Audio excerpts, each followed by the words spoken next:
ഉമ്മയുടെ വീട്ടിലെ ഒരു നോമ്പുതറ ദിവസമാണ് കേട്ടോ ഇന്ന്. അപ്പോൾ വലിയ ആൾക്കാർ ഫുഡിൻ്റെ ഡ്യൂട്ടി ഏറ്റെടുത്തുകൊണ്ട് തന്നെ ഞങ്ങൾ കസിൻസിന് ഇട്ട പരിപാടിയാണ് വെള്ളം കലക്കലും ഫ്രൂട്ട്സ് കട്ടിങ്ങും ഇങ്ങനെ സെർവ് ചെയ്യലൊക്കെ ഞങ്ങളുടെ ഡിപ്പാർട്ട്മെൻറ്റ് ആയിരുന്നു. പിന്നെ നേരെ നമ്മൾ സമൂസ ഡിപ്പാർട്ട്മെൻറ്റിലോട്ടാണ് പോയത്.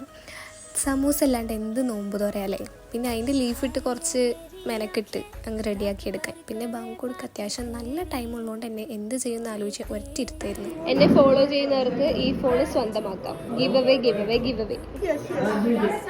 എത്ര ലക്ഷത്തിന് താങ്കൾ ഇത് വാങ്ങിച്ച ഫോണാണിത്? 1.5 ലക്ഷത്തിന് വാങ്ങിച്ച ഈ ഫോൺ നിങ്ങൾക്ക് ഞാൻ ഫ്രീ ആയി തരും. പിന്നെ ബാങ്ക് കൊടുക്കാൻ ടൈമായി എന്ന് പറഞ്ഞാൽ ഫുഡിന് മുമ്പിൽ പോയി ഇരിക്കലാണ് മെയിൻ പരിപാടി. അങ്ങനെ നോമ്പൊക്കെ തുറന്ന് പത്തിരിയും മട്ടൻ കറിയും കഴിച്ച് ബിരിയാണി ഉണ്ടായിരുന്നു, ഞാൻ വീഡിയോ എടുക്കാൻ വിട്ടുപോയി. അങ്ങനെ അതൊക്കെ കഴിച്ചിട്ട് ആന ചരിയുന്ന പോലെ ഒരൊറ്റ ചരിച്ചിലായിരുന്നു. അങ്ങനെ കസിൻസായിട്ട് പിന്നെ കളിയും ചിരിയൊക്കെ ആയിട്ട് അങ്ങനത്തെ ദിവസം പോയി. അപ്പോൾ